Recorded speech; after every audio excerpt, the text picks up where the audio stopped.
বিসমিল্লাহির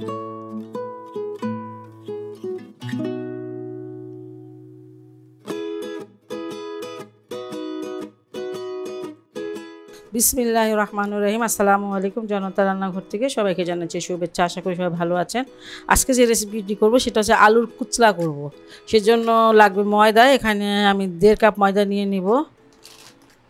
এখানে 4 চামচে 1 চামচ হচ্ছে ইস্ট, সেটা দিয়ে দিলাম। 1 চামচ তেল, অনেক বেশি তেল দেওয়া যাবে না।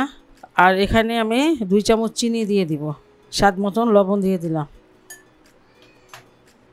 এখানে 1 কাপ নিলাম পানি, দেখি কতটুকু লাগে। এটা নর্মাল পানি, যে ইস্টটা ব্যবহার করি সেটা ঠান্ডা পানি দিয়ে অ্যাক্টিভ হয়ে যায়। আধা কাপের মতন পানি লাগছে, আধা কাপ থেকে একটু বেশি, 1 চামচ বেশি হবে। সফট একটা ডো হয়েছে, আর সফট ডো করা লাগবে। এখানে একটুখানি তেল লাগিয়ে আমি এটাকে ঢেকে রাখবো আধা ঘন্টার জন্য। একটু বড় সাইজের 2টা সিদ্ধ আলু এটাকে ম্যাশ করে নিয়েছি আমি, ভালোভাবে ম্যাশ করে নিতে হবে। আর এখানে 2টা পেঁয়াজ এই যে কুচি, আর এখানে 4টা কাঁচামরিচ কুচি, সেটা দিয়ে দিলাম। আধা চামচ গরম মশলার গুঁড়া, আর আধা চামচ মরিচের গুঁড়া। আর কোনো আমি মশলা দিব না। স্বাদ মতন লবণ। ভর্তাটাকে খুব ভালো করে বানিয়ে নিয়েছি। একটু ময়দা ছিটিয়ে নিলাম। আর ডোটা দেখতে পাচ্ছেন ফুলে একদম অনেক বড় হয়ে গেছে, মানে ডবল হয়ে গেছে। 5টা বানাবো মোট।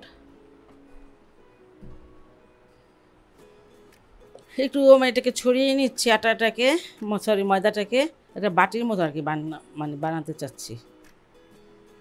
এই যে পুরটা ভরে দিলাম। চারিদিক থেকে ভালো করে টেনে টেনে এটাকে সিল করে দিতে হবে।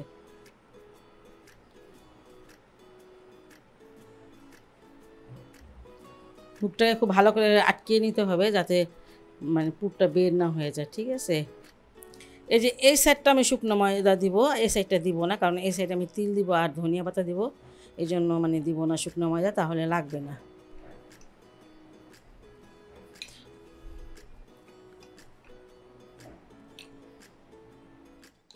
শুকনো ময়দাটা যে দিয়েছি এই সাইডটা দিয়ে নেই, ওই সাইডটা দিয়ে মানে এটাকে বেলে নিয়েছি। 2 সাইড লাগানো যাবে না। এদিকে আমি একটু তিল দিয়ে দিচ্ছি, সাদা তিল, আর একটু ধনিয়া পাতার কুচি।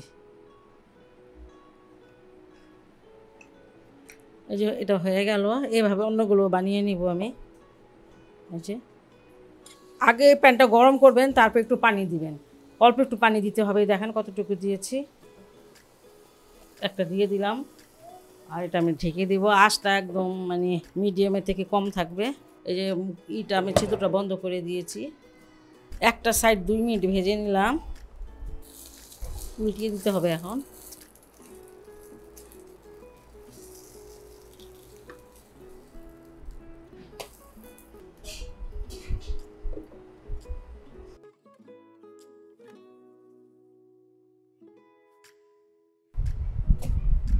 এই দেখেন মাশাআল্লাহ খুব সুন্দর ভাজা হয়েছে। এই 3-4 মিনিট লাগে একটা ভাজতে। এটা আমার ভাজা হয়ে গেছে, আর এটা এখন নামিয়ে নিব। এটা আপনারা এমনি এমনি খেতে পারেন। মানে ঘি, আমি একটু আমার মানে ইচ্ছে একটু ঘি দিয়ে ঘি ব্রাশ করে দেবো। ঘি ব্রাশ করে দিয়ে এটা খেতে অনেক ভালো লাগে। খুবই অল্প একটু আটা, কিংবা আপনি আটা দিয়ে করতেন, ময়দা দিয়ে করতে পারেন। আমি এখানে 1.5 কাপ ময়দা দিয়ে 5টা বানিয়েছি। বাসা যা থাকে সেটা দিয়ে হয়ে যায়। তেল ছাড়া দেখলেন যে আমি এটাকে ভাজলাম। খুবই হেলদি এবং টেস্টি একটা রেসিপি। বাসা অবশ্যই ট্রাই করতে পারেন। যদি ভালো লাগে চ্যানেলকে অবশ্যই লাইক, কমেন্ট, সাবস্ক্রাইব করবেন। আল্লাহ সবাইকে ভালো রাখুক, সুস্থ রাখুক, নিরাপদে রাখুক, এই দোয়া করি। আল্লাহ হাফেজ।